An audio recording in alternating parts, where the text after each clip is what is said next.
What's up, guys? I am Caleb Giddings, aka Mr. Revolver, and today we are going to be talking about unconventional revolver reload methods.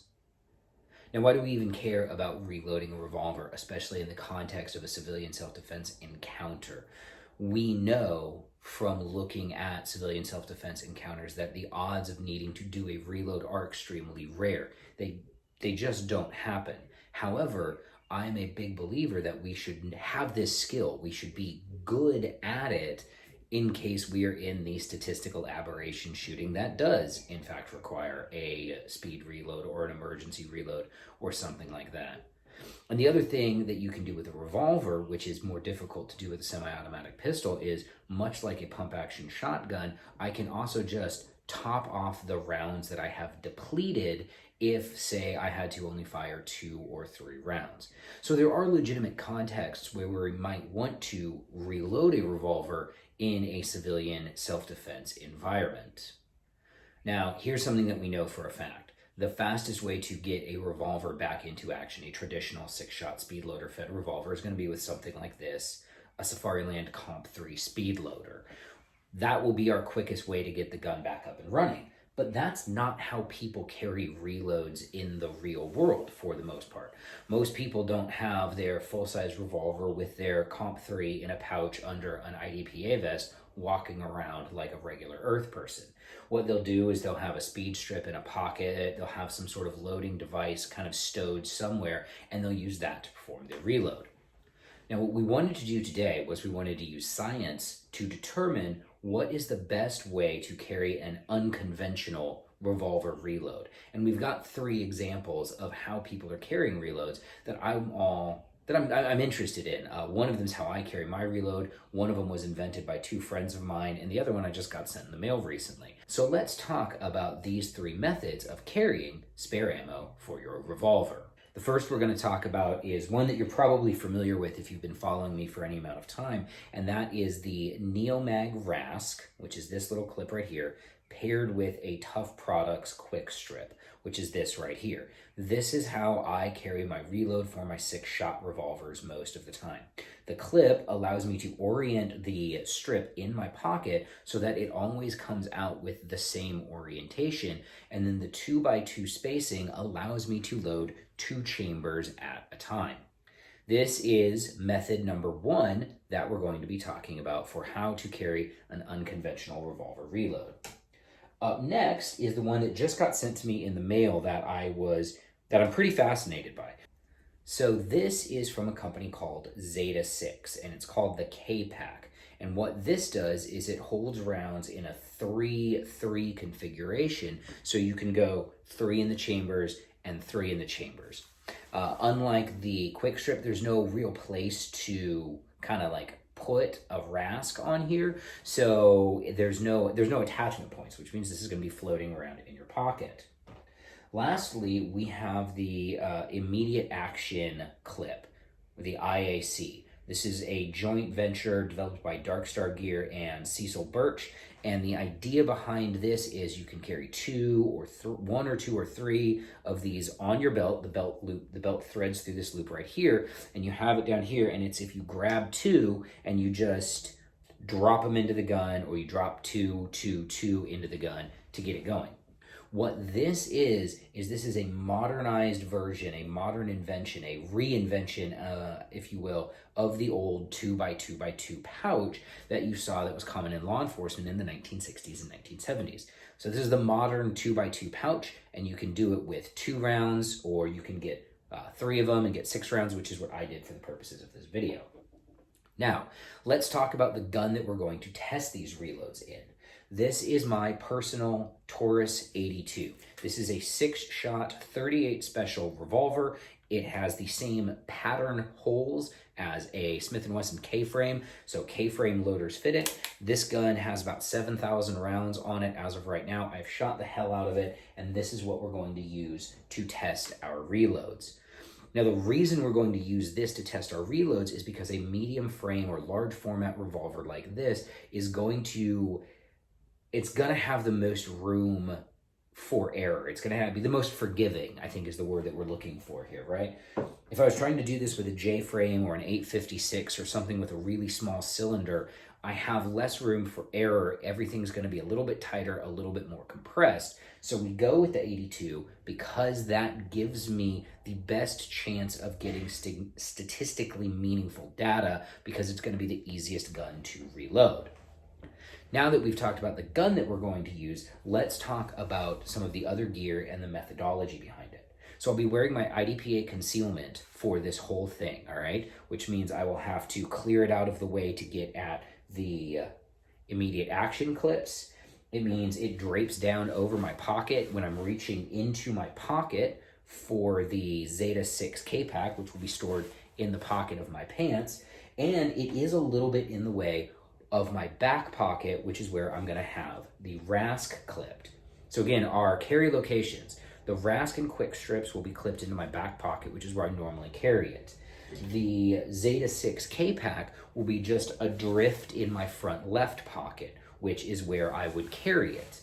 And lastly, the immediate action clips, the IAC clips, will be right down on the center line of my body at sort of the, if I was left-handed and I carried a gun AIWB, that's where I would carry, that's where these are going to be. What we're going to do first is set a baseline. We're going to set that baseline with my Model 82 and Safariland Comp 3s. That is going to be my, how fast can I get the gun reloaded, fire 2 shots. That'll be what we're measuring everything against. And the drill we're going to use is we're going to use a 1 reload 2. So on the timer, I'm going to fire 1 shot, I'm going to do a reload, and then I'm going to bring the gun back up, and I'm going to fire 2 rounds. And the reason we're firing 2 rounds and not 1 round is I want to eliminate me just like slapping the gun in and having a compromised grip and just ripping around really quickly. This way I have to take 2 aimed shots. That eliminates some of the fudge factor when people are doing spicy hot 1 reload 1s. Now with the Comp 3s for our baseline, obviously it's going to reload the gun to a full gun with 6 rounds in it. What we're going to do with each of the other of these is we're going to do 2 different types of reloads, and we're going to do them 3 times. So we're going to do reload the gun to a full 6 rounds and then fire 2 shots, and we're going to do that 3 times. We're going to take the times and we're going to average them out, and then we're going to just reload the gun to 2 rounds, or in the case of the K-Pack, 3 rounds, and fire 2 shots. And this is based again on that idea of topping your revolver off like you would a pump action shotgun, right? I fired 6 shots, there's 1 threat left. I know if I can get 2 hits on him, that's better than 0 hits. How long does it take me to get those 2 rounds into the gun, indexed, and back on target? So our 2 times that we're looking for is how long does it take me to get a full 6-round gun loaded back up and fire 2 rounds, and then how long does it take me to reload to 2 rounds, fire those 2 rounds. That's what we're going to find out.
And now the moment you've been waiting for, data, or data. Data. So here's the data. Here's what we've got. Our baseline with the Safariland Comp 3, the average reload was a 335. That's not my best reload. It's certainly not my worst reload, but it is, I think, actually a fairly representative average of what I can put in cold on demand with that gun. So 335, great. Let's look at the getting these to a full gun. We're going to start with the slowest. So the slowest of getting these to a full gun was the IAC. I had an average time of 9:51 using the immediate action clips to get a full gun fully loaded. And I think part of that is because how tightly the clips are retained to my body, and there's a lot of movement. It's back and forth to and from the gun. So I think that is, it's the slowest to get a full gun back up in action. The second slowest to getting a full gun back up in action is the Zeta-6. The problem that I had with the Zeta-6 is even if I tried to stabilize the cylinder, the next 3 rounds weren't in a good position. So if I tried to stabilize the cylinder, I would load the 3 outboard rounds, and then I would have to come and load the 3 inboard rounds, and that was pretty slow. If I didn't stabilize the cylinder, I then had to rotate the loader in my hand to get the rounds to go in. But here's the important thing. That was only an 832, okay? So we're about a second, and we're about 1.2 seconds faster than using the immediate action clips. Now the fastest to get all 6 rounds back in the gun is the Neomag RASC with the 8-shot Tuff Products Quick Strip. This was an 8:10, and it also had my fastest overall time for reloading the gun to 6 rounds, where I had a 7:35. So my average here was an 8:10. So I'm 0.2 of a second faster than the Zeta-6, and almost 1.5 seconds faster than the immediate action clips. Now let's talk about which is faster to just get the gun back into the fight. If my goal is get the gun back into the fight, get 2 rounds into that gun, and get that gun back on target immediately, your slowest option for that is going to be the Zeta-6 again. So the Zeta-6 here, it took on average 5:32 to get 3 rounds back into the gun, get the cylinder closed, get the gun back on target, and get rounds down range. With the Neomag RASC, it took 5:31. That is statistically, there's no difference between the RASC and the Zeta-6 when you're talking about getting 2 rounds into the gun and getting it back into the fight. And there isn't a significant difference, but with the immediate action clip, 5:04. So 0.3 of a second, which is about the time it takes somebody to fire a round at you, is going to be the difference there. Now, what's interesting about this to me is I've collected all of this data, and I now need to draw a conclusion from it. And the conclusion that I'm going to draw is that if I just need to get 2 rounds into the gun, the immediate action clips are the way to go. And I actually think I might add just one of these to my EDC in addition to the Neomag RASC, because this, if it's just up on the front of my body and I just go drop 2 rounds in the gun real quick, that's pretty efficient. That gets the gun back up in the fight in a fairly reasonable amount of time. Now, for my full reload, I'm sticking with this. I am sticking with the Neomag RASC and the Tuff Products Quick Strip. This is, in my opinion, the best balance of the 3. It was the fastest way to get a 6-round gun back up and running. It was not the fastest way to get 2 shots out back into the fight, but it was still pretty quick, 0.3 of a second slower than the immediate action clip. So if we're talking about the best balance, this is going to be my choice 100% of the time. However, what I'm probably going to start doing is when I'm doing like a full loadout, I'm going to do this. I'm going to have one of these, my Neomag RASC, and then I'm going to have an immediate action clip just attached to my belt. One of the downsides of this clip is that you do have to be wearing a belt, but there's a lot of people running around this world in Enigmas now with no belts on. So, there is a drawback to that.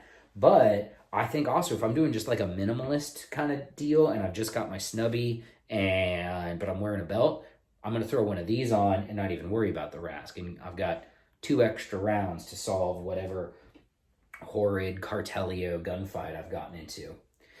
And now what about the Zeta-6 K-Pack?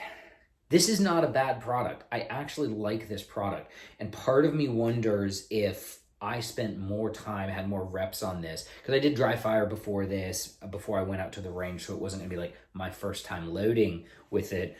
But I wonder if I had more reps on this, if I'd be able to get it down faster than the Neomag RASC. And I don't think so, because the problem I'm always gonna have with this is because there's no clip or anything, it's always gonna be floating around in a pocket somewhere or something like that. It's not to say I don't like it. I think it is fairly clever, and if you can manage to get this to work quickly, I think that's great. And I like that I can put 3 in the gun, because if you've taken my Revolver class or if you've watched my Panio Productions video, I love failure drills. I love them. I fucking love failure drills. As an instructor, I love the idea of shooting people in the face as a way to solve civilian self-defense shootings, which is why I really like this K-Pack and why I'm absolutely going to use it. Jacket season, vest season, something like that, drop this in the pocket, because what this gives me the ability to do is a failure drill. So I can go bap, bap, bap, instead of just bap, bap. And I love failure drills. So that's it, guys. That is the whole video. Again, let's revisit those conclusions. My number 1 choice, what I still think is the best option, is Tuff Products Quick Strip, an 8-shot quick strip loaded 222 with the Neomag RASC. My second best choice is going to be this, the immediate action clip, because it allows you to get 2 rounds back into the fight faster than any of the other ones. And my third choice, and this by no means is a bad choice, this is a perfectly reasonable, solid choice, is going to be the Zeta-6 K-Pack. This is going to start living in one of my vest pockets again. I think this is a solid choice, especially if you want to get 3 rounds back into the gun. I'm Caleb Giddings. Thanks for watching.